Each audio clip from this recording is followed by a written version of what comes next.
Bonsoir, journée historique pour la France, mais aussi journée historique pour l'Europe. Selon l'Institut BVA, le taux de participation au référendum a été aujourd'hui de 69%. Ce chiffre est à rapprocher de la participation officielle qui s'élevait à 56,6% à 17h. Premier commentaire au ministère de l'Intérieur, Fernand Tavares. Eh bien Eric, le chiffre que vous indiquez est à peu près le même au ministère de l'Intérieur. On s'attend à une participation nationale de l'ordre de 68 à 70%. Ce qu'il faut indiquer tout de suite, c'est que les départements qui ont le moins bien voté, qui sont allés le moins souvent aux urnes, sont les départements frontaliers de l'Allemagne, ceux de l'Est de la France. Mais ce n'est pas une indication car d'autres départements frontaliers, dans la région toulousaine par exemple, Midi-Pyrénées, eh bien ils ont été très assidus. Ce que l'on peut dire encore, car on les a un petit peu oubliés, c'est que les départements et territoires d'outre-mer se sont également prononcés. Faible participation. En revanche, il faudra garder à la loupe, car on sait qui a dit oui, qui a dit non, le résultat de la Nouvelle-Calédonie. N'oublions pas que ce territoire d'outre-mer doit aussi avoir son propre référendum dans 5 ou 6 ans et politiquement, il sera très intéressant à analyser. Enfin, je vous répète ce que vous indiquez tout à l'heure. On dit ici au ministère de l'Intérieur que si c'est un oui, ce sera un bon oui, un assez bon oui. Si c'est un non, un tout petit non. Autre précision, le ministre de l'Intérieur, Paul Quilès, qui devait intervenir et commenter à partir de 21h30, a décidé de le faire à partir de 20h30. Merci Fernand Tavares. Le président de la République pourrait lui s'exprimer ce soir à la télévision en direct de l'Elysée et commenter le résultat de ce scrutin, résultat que nous vous donnerons dès 20h grâce à l'Institut BVA. Le chef de l'État a passé la journée dans la Nièvre. Il a voté ce matin en compagnie de son épouse à Château-Chinon. Le président de la République a déjeuné ensuite avec le Premier ministre Pierre Bérégovoy à Château-Chinon, donc avant de regagner Paris et l'Élysée en fin d'après-midi. La plupart des personnalités ont accompli dès ce matin leur devoir électoral. Jacques Delors a voté en banlieue parisienne, Philippe Séguin à Épinal, Jacques Chirac en Corrèze, Valéry Giscard d'Estaing dans le Puy-de-Dôme. Le tour des bureaux de vote, Charles Sanviti. Le scrutin de toutes les vérités, oui ou non à l'Europe. 38 millions d'électeurs invités à répondre, parmi eux Charles Pasqua. Dans son département des Hauts-de-Seine, même sous enveloppe. Son vote est connu, non au traité. Sur la même ligne, Philippe Séguin à Épinal, 11h30 ce matin, le temps d'une dédicace est de voter, non résolument, tout comme Jean-Marie Le Pen et Georges Marchais. En face, le camp du oui, Pierre Bérégovoy, il a voté comme à son habitude à Nevers, pas de déclaration, idem pour Jacques Chirac, aucun commentaire après avoir glissé son bulletin dans l'urne. Enfin, Valéry Giscard d'Estaing, Chanona, devoir civique accompli en famille et par procuration. L'ancien président a voté aussi pour sa mère. Quant au président de la Commission européenne, devoir électoral rempli ce matin dans la banlieue parisienne, à Clichy-la-Garenne, une commune dont il fut le maire. Alors Gilles Leclerc, vous commenterez à 20h et à chaud le résultat du référendum que nous donnera dans quelques instants l'Institut BVA. Premier commentaire sur ce taux de participation estimé par BVA, 69%, les Français sont mobilisés. Ça veut dire forte mobilisation, c'est le premier renseignement d'importance de la soirée. Loin de bouder les urnes, les Français se sont mobilisés pour répondre par oui ou par non à un traité souvent pas facile à lire et à comprendre, mais dont manifestement ils ont mesuré les enjeux. C'est une bonne participation, certes il ne s'agit pas d'un score comparable à des scores par rapport à une élection présidentielle ou une élection législative, mais c'est plus par exemple que pour des consultations locales, des scrutins locaux, et plus par exemple également que pour le référendum de 72 qui concernait déjà l'Europe. Il s'agissait de l'élargissement de la communauté européenne, près de 40% d'abstention à l'époque. En cela, ce référendum voulu et souhaité par le président de la République est déjà sur le plan de la mobilisation une réussite. C'était le premier pari du président de la République. Il reste bien entendu maintenant le second résultat dès 20h grâce à notre estimation BVA. Merci Gilles Leclerc. Les 11 autres pays de la communauté européenne ont ce soir bien sûr leur regard braqué sur la France. La plupart des chaînes de télévision, vous le savez, ont prévu des soirées spéciales pour commenter les résultats du référendum français. Et en Angleterre, les bookmakers ont bien sûr de leur côté ouvert les paris. Ambiance à Londres, Morad Aïtabouche. Nous sommes chez Ladbrokes, la plus grande chaîne anglaise de bookmakers. Ici, on parie sur tout. Des courses de lévriers, de chevaux sont chaque jour au programme. Des matchs de football également. Et surprise cette semaine, le référendum français. Les cotes sont annoncées et définitives. Les paris ont été arrêtés vendredi soir. Les amateurs ont misé jusqu'à 2500 francs. Exceptionnellement, quelques minutes avant 20h, voici le dernier sondage, les pronostics des bookmakers.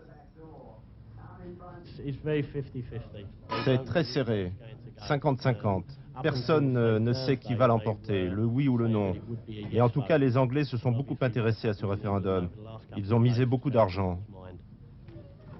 Plus loin, à la City, le cœur financier de la capitale, autre ambiance. Ici, le jeu de hasard n'a pas sa place.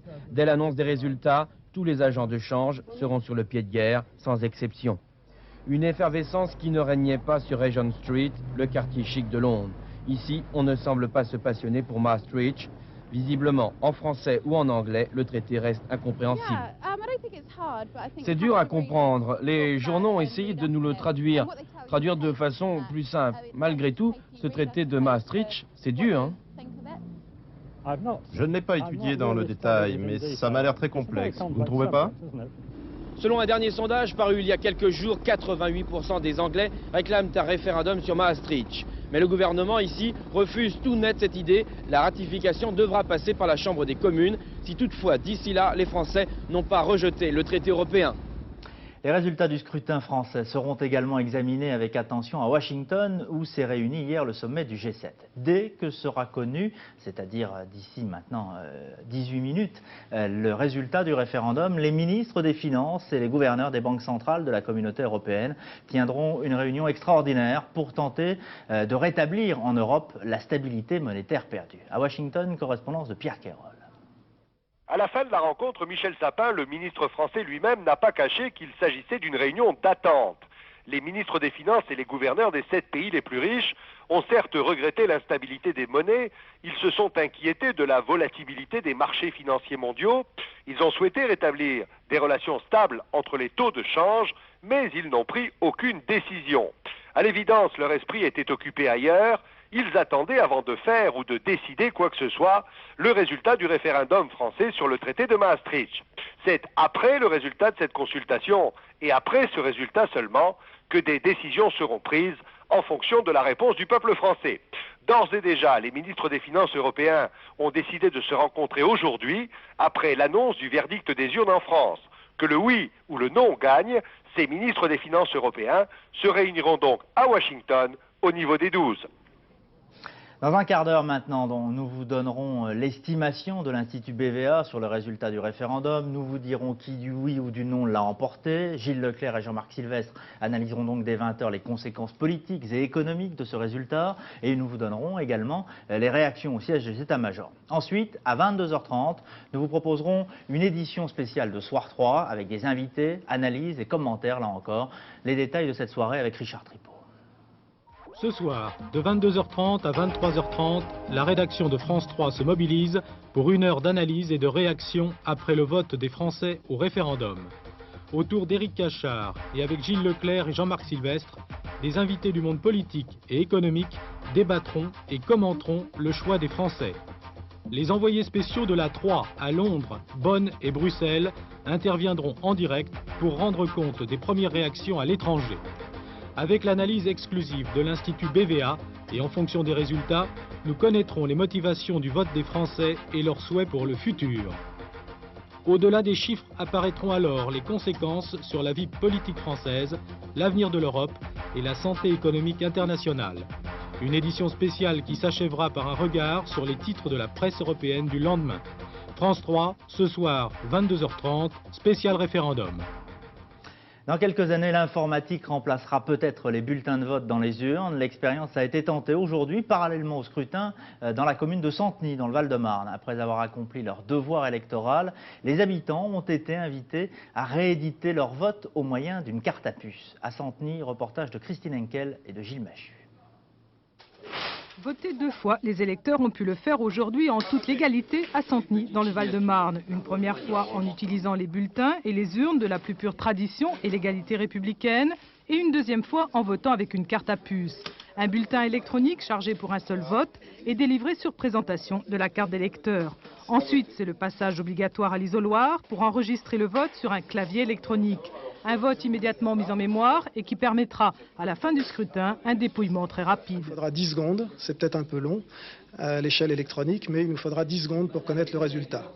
Le président inscrira donc son code secret dans la machine et sur ce code secret sera invité à clore l'urne et ensuite, dans les 10 secondes qui suivent, nous pourrons connaître le résultat. Il n'y a pas de comptage proprement dit. Rapidité donc, ce système permet aussi de faire de sérieuses économies en évitant l'impression des bulletins. Les cartes, elles, peuvent en effet resservir plusieurs fois. Première en France, ce vote électronique a déjà été utilisé à l'étranger, en Norvège et au Danemark. Et si l'expérience de Santeny se révèle positive, il pourrait être généralisé en France lors des prochains scrutins. À l'étranger, la reprise du pont aérien vers Sarajevo, malgré les bombardements très violents qui ont une nouvelle fois frappé la capitale bosniaque. Un premier avion des Nations Unies s'est posé cet après-midi, conformément aux recommandations de la conférence de Genève. Commentaire, Francine Raymond. Premier avion à atterrir sur les pistes de l'aéroport de Sarajevo depuis 3 semaines, depuis qu'un appareil italien a été abattu par un missile et les 4 membres d'équipage tués. Cet après-midi, l'avion des Nations Unies a effectué un test, une répétition, pour apprécier dans quelles conditions le pont aérien humanitaire pourrait reprendre. À Genève, les dirigeants serbes, croates et musulmans ont pris l'engagement d'assurer la sécurité de ces vols humanitaires, même si les garanties offertes par les 3 belligérants ne sont pas complètement satisfaisantes. Le pont aérien devrait reprendre mardi, car il y a urgence. Les 450 000 habitants de Sarajevo, privés de tout, doivent impérativement constituer des stocks avant l'arrivée de l'hiver. Les 75 dernières tonnes de vivres du Haut Commissariat aux réfugiés ont été distribuées aujourd'hui. La reprise du pont aérien est vitale car la guerre, elle, continue sans le moindre répit. L'immeuble du Parlement bosniaque en feu hier soir, touché par les obus serbes. Au cœur de la ville, aujourd'hui, plusieurs personnes qui assistaient à un enterrement dans un cimetière ont été blessées par des tirs de mortier. Nouvelle vague de violences racistes en Allemagne. Pour la 6e nuit consécutive, des extrémistes de droite ont attaqué des postes de police dans l'ex-RDA. Et les incidents se sont également déroulés à l'ouest. Nicole Bappel. Depuis fin août, un climat de violence étreint l'ex-RDA. Depuis les émeutes de Rostock, pas de véritable accalmie. Cela fait 6 jours que les foyers de demandeurs d'asile sont redevenus la cible des extrémistes de droite. Et cette nuit, les forces de police ont dû constater une reprise des agressions. À Wismar, dans le nord, une trentaine d'émeutiers ont été appréhendés. Toujours les mêmes armes, couteaux, battes de baseball, cocktails Molotov et engins incendiaires. Dans la région de Brandebourg, 10 des 80 jeunes casseurs ont été interpellés pour attaque du poste de police. Et dans le centre, dans la région de Hesse, c'est un incendie qui a éclaté, intoxiquant l'un des 80 occupants d'un foyer.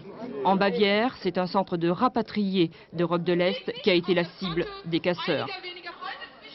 Mais aux slogans xénophobes des jeunes extrémistes de droite de Wismar, hier encore s'opposaient ceux antiracistes des manifestants rassemblés à Berlin. En France, un gendarme mobile a été tué dans un véritable guet-apens cette nuit en Corse. Il a été assassiné au cours d'une patrouille de surveillance devant la mairie de Zonza, à 80 km environ au sud d'Ajaccio. Sur place, Maxime Villerillo.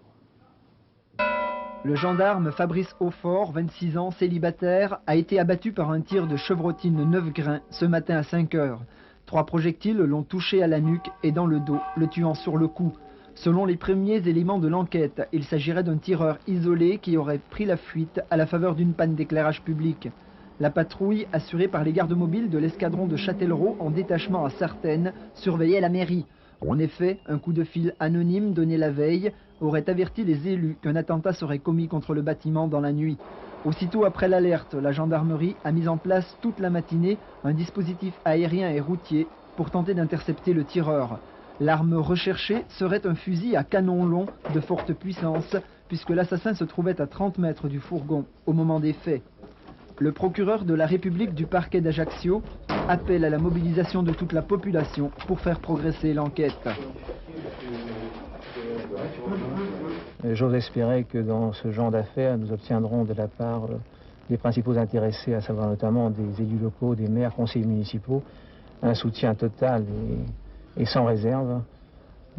Je dirais que on ne pourra pas faire passer la justice sans la volonté, sans la coopération des...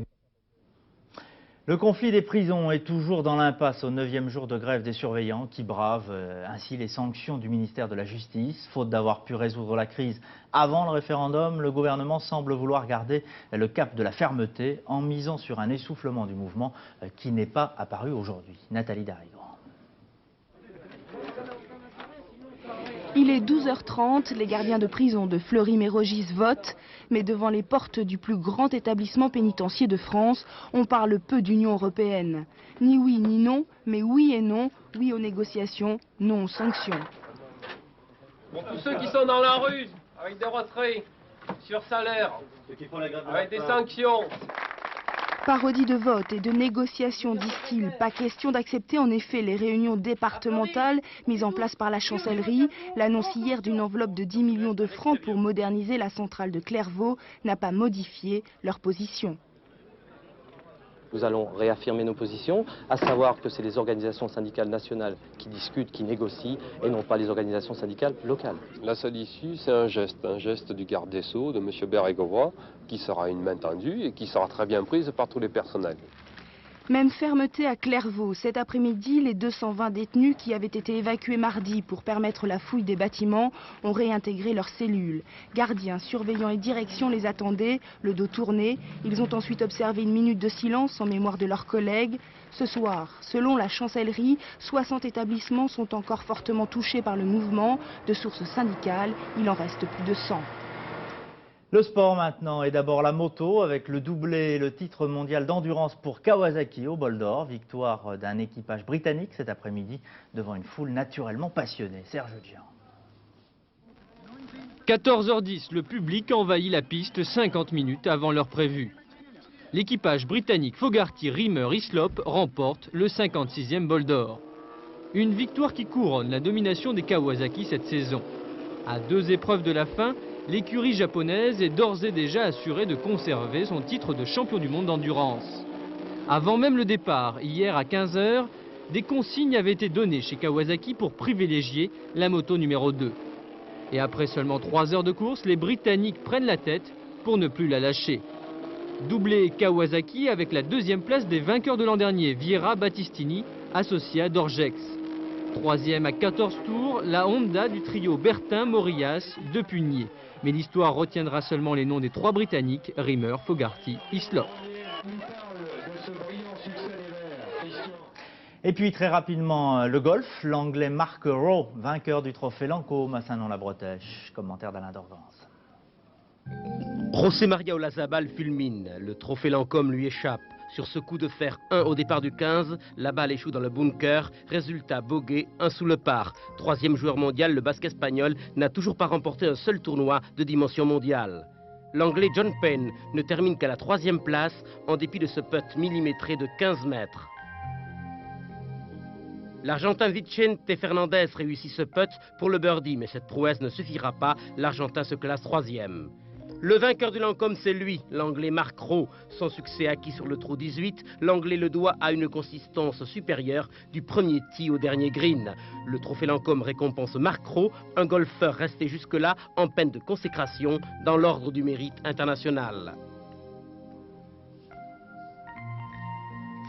Avant de revenir à l'actualité politique et de vous donner dans moins de 5 minutes maintenant l'estimation BVA concernant le résultat du référendum, nous allons faire une petite visite au salon de la musique qui se déroule à Paris, porte de Versailles, un salon professionnel pour amateurs, un véritable lieu de rencontre entre fabricants et clientèle. Près de 10 millions de Français estiment à tort ou à raison qu'ils ont une vocation de musiciens. Thierry Stampfler, Christophe Buchet. Les Français ne sont pas musiciens, dit-on. Les clichés même inexacts ont la vie dure, car un foyer sur 3 possède un instrument et 25% de nos compatriotes prétendent savoir jouer de la musique. Il se vend près de 300 000 claviers et 200 000 guitares chaque année. L'engouement pour un instrument épouse souvent l'esprit du temps. Les années 80 années fric correspondent à la vogue des instruments électroniques. Aujourd'hui, on assiste à un retour à la convivialité et à la tradition acoustique.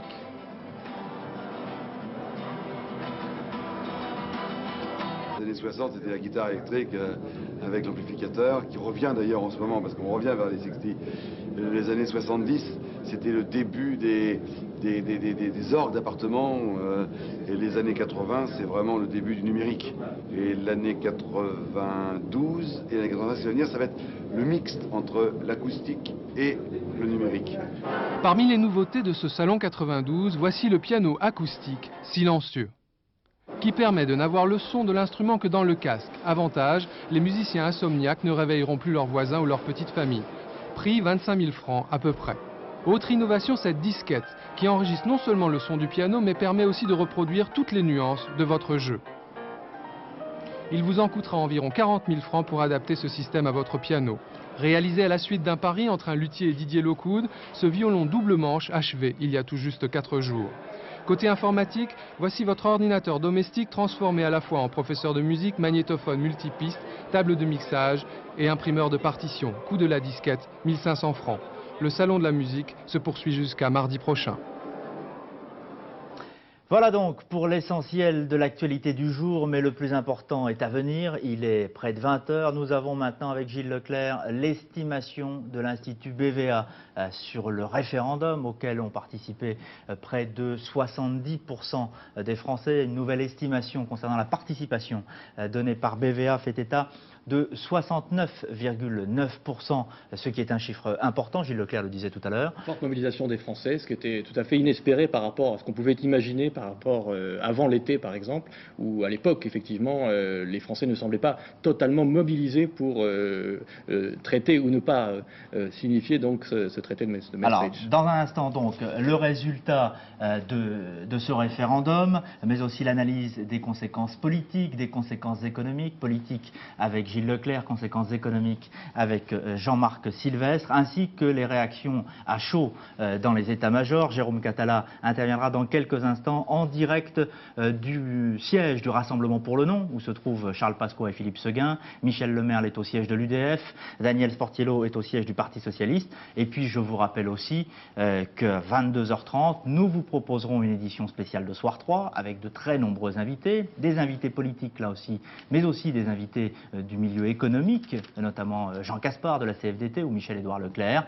Les réactions aux résultats également dans la plupart des capitales européennes. Nous irons en direct à Bonn, à Londres et à Bruxelles pour voir comment on réagit ce soir au scrutin en France. Et puis vos réactions à vous, Français, avec des reportages qui seront réalisés dans quelques secondes après l'annonce des résultats. Il n'est pas encore tout à fait 20 h et je ne peux donc pas vous donner le résultat de ce référendum tel que l'estime l'Institut BVA, qui est un institut qui en règle générale est toujours le plus proche. Voilà, il est maintenant 20 h. Voici le résultat de l'Institut BVA, 51,49% en faveur du oui, 48,51% en faveur du non. Je pense que normalement nous devrions voir apparaître le tableau donnant les résultats de ce référendum. Je répète donc, le oui à 51,49%, le non à 48,51%.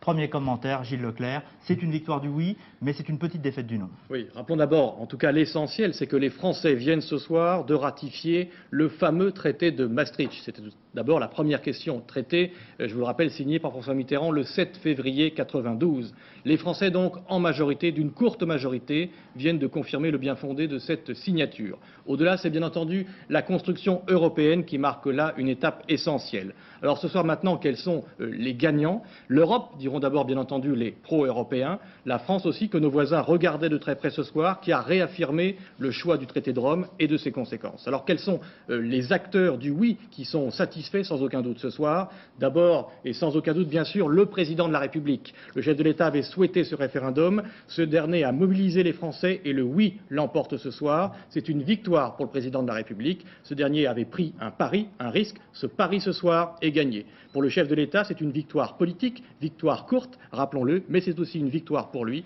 une victoire personnelle à un moment psychologique important. Il faut rappeler que François Mitterrand vient de subir une opération. Autre gagnant dans les forces politiques de la classe politique, le Parti socialiste dans son ensemble, à quelques exceptions près, les leaders de la droite, les grands leaders de la droite, Valéry Giscard d'Estaing, Jacques Chirac qui jouait gros, y compris au sein de son propre parti, le président du RPR qui devra maintenant sans doute réaffirmer sa légitimité au sein de son mouvement face aux troupes de Charles Pasqua, car si le oui gagne, et c'est important également ce soir, le score du non est très important, il est loin d'être négligeable. Les forces ajoutées de Charles Pasqua, Philippe Séguin, Philippe de Villiers, du Front National, du Parti communiste, de Jean-Pierre Chevènement représentent près d'un Français sur deux. C'est tout à fait considérable. Certes, si le oui a gagné, il paraîtra ce soir difficile à la classe politique, aux leaders socioprofessionnels de tourner le dos à tous ces Français qui ont voté non. Eux aussi se sont exprimés, peut-être avec leur mécontentement, leurs inquiétudes et même, pourquoi pas, leurs craintes. Ils pèseront dès ce soir et dans les échéances futures, quel que soit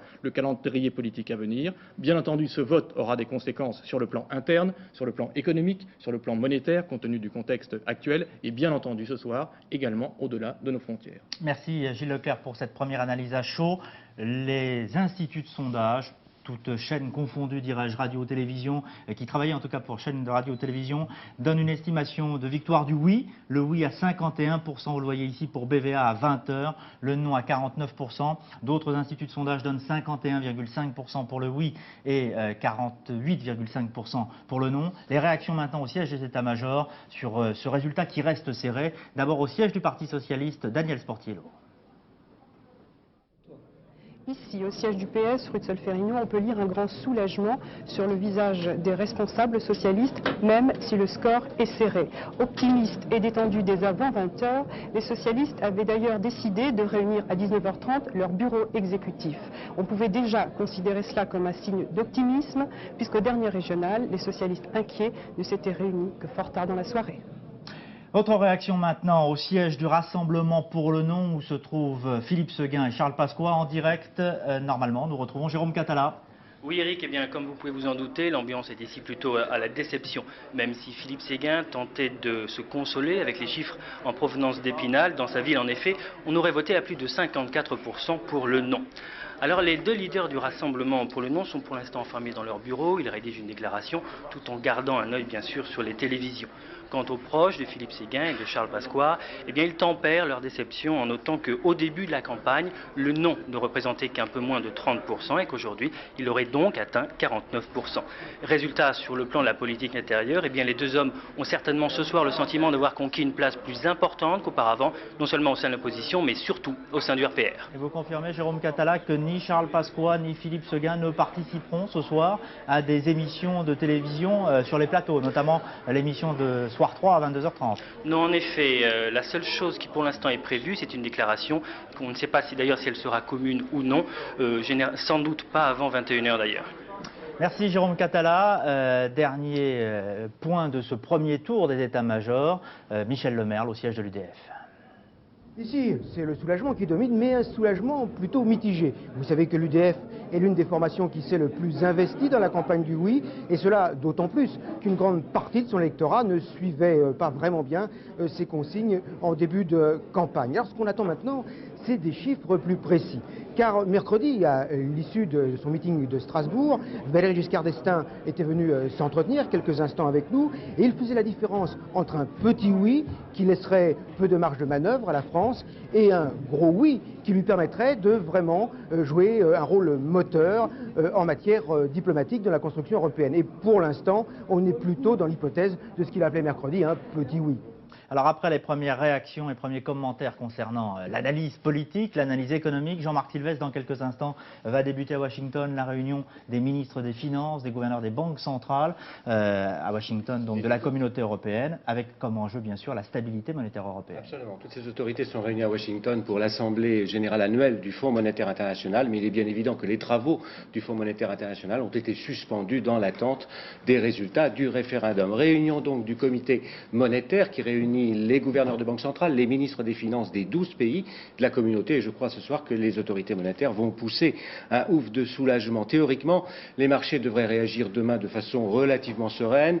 Ils n'auront pas à prendre les mesures de sauvegarde ou d'urgence qu'ils envisageaient de prendre. Le franc français, notamment, qui était, on s'en souvient, dans la ligne de mire des spéculateurs, devrait être relativement protégé demain à l'ouverture de marché. Reste que si les marchés ont réagi très violemment aux facteurs psychologiques la semaine dernière, ils vont se caler maintenant en fonction des situations économiques réelles. Et là, beaucoup attendent des changements de stratégie, des changements de politique pour sortir de la crise, notamment par le biais de la croissance et de l'investissement. Alors deux moyens. Un, le budget, bien sûr, c'est l'instrument clé. Il sera présenté la semaine prochaine, c'est-à-dire mercredi, par Michel Charasse. Et puis deux, la coopération européenne pour obtenir une relance concertée. Alors, les résultats du référendum ouvrent la voie, évidemment, à cette coopération européenne et notamment à une coopération entre l'Allemagne et la France pour préparer cette relance. Mais la fabrication d'un budget de relance, elle, dépend essentiellement de la situation politique interne, c'est-à-dire de la majorité que l'on trouvera pour faire passer ce budget. Et sur ce point, eh bien, le moins que l'on puisse dire, c'est que l'horizon, ce soir, n'est pas clair du tout. Merci Jean-Marc Sylvestre. Je voudrais vous rappeler les chiffres, le résultat, selon l'Institut BVA de ce référendum aujourd'hui en France.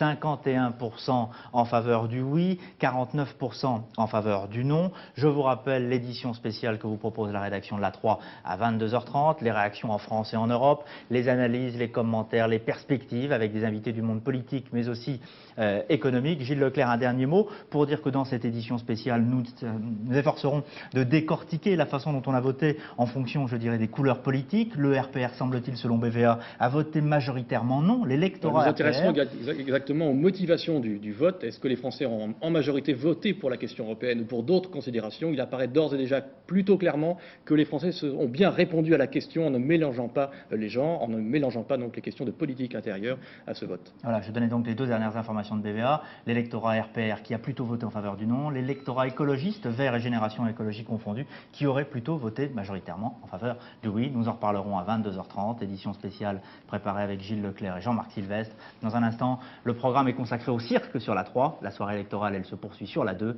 À tout à l'heure, 22h30 sur la 3. Très bon début de soirée, merci.